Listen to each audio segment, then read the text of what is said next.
If you're thinking about moving to Arizona from Wisconsin or somewhere in the Midwest, well then stay tuned. That's our topic of today, and we are starting right now.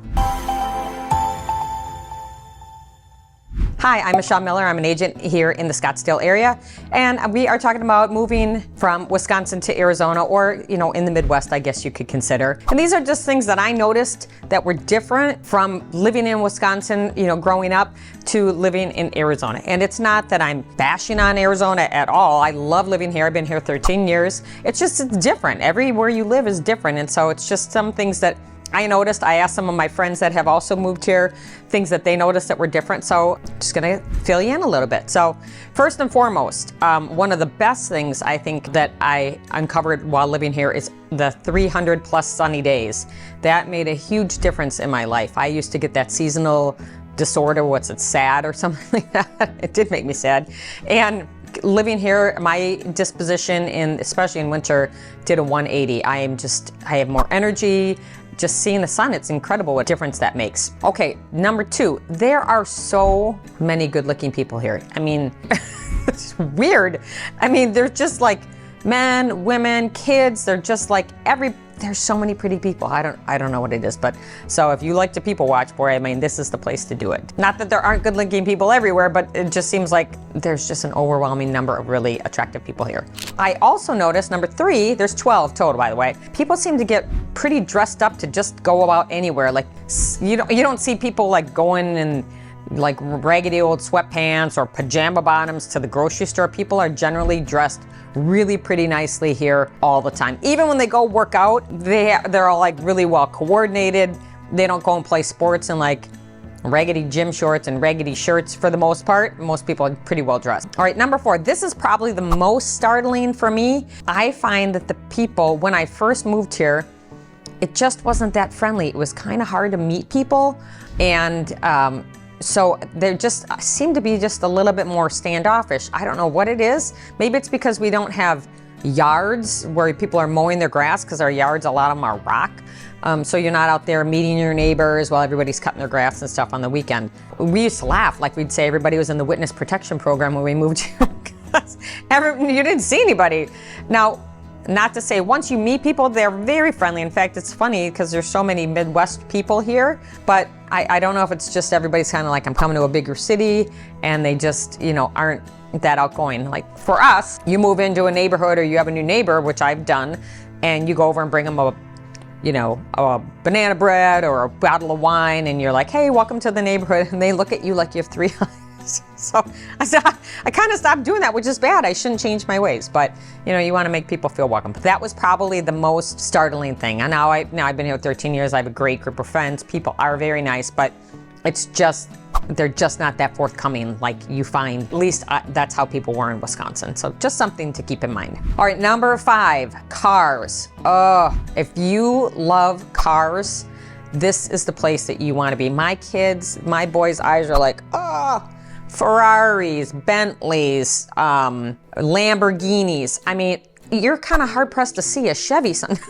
So when we first moved here, the car of Scottsdale was the Escalade. Now it's like everybody drives Range Rovers. It's just so many really, really nice cars that if you are into that, I mean, your eyes will have a field day. I can't tell you how many Bentleys I see rolling down the street, and Rolls Royces. Okay, what do they all do for a living?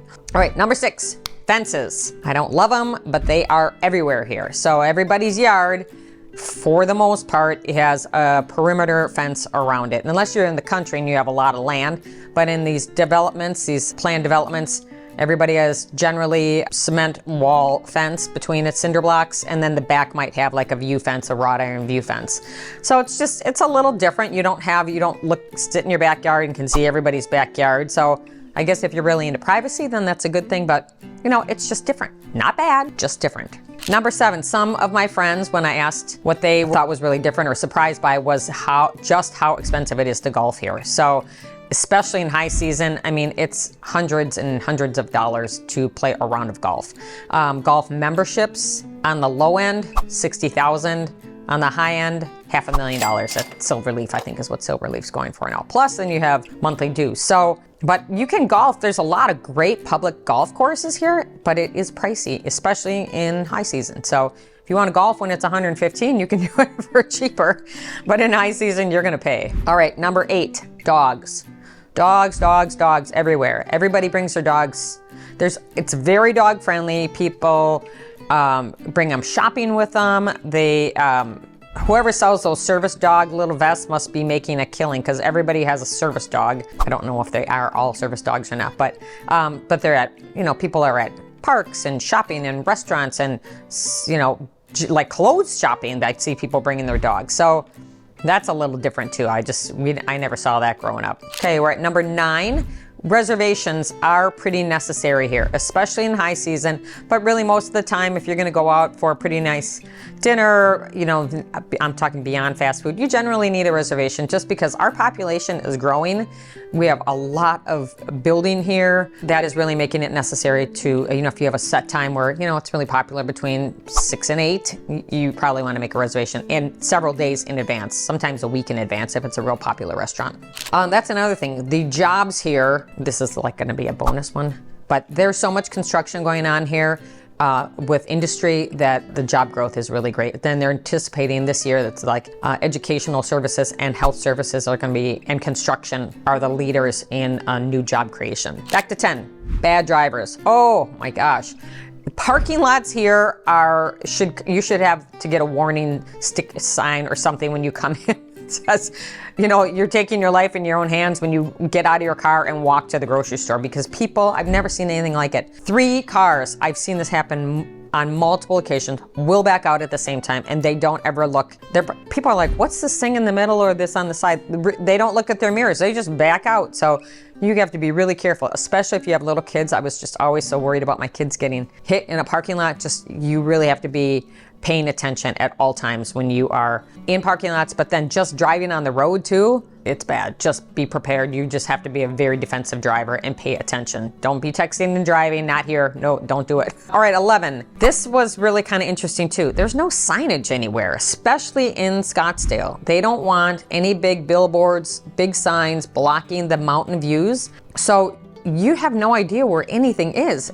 So I had to spend a good deal of time just driving into, might have a small sign that says, hey, here's a Safeway grocery store, but it's in a strip mall. And then there's a whole bunch of other stuff that you never knew was in there. Just plan that it's gonna take you a little while to get the lay of the land, and just don't get frustrated. Thank goodness now, when I first moved here, we weren't using Google and all that stuff to find stuff anymore. But unless you know what you're looking for, that's not always that helpful. So, it's just going to take a little time to just drive around and kind of figure out where some stuff is. And, you find out all these cute little, one-off stores that aren't chains that you kind of can explore while you're doing some of that. All right. And lastly, number 12, the drinking water. So the water in Wisconsin, I got to say, it's very, very good.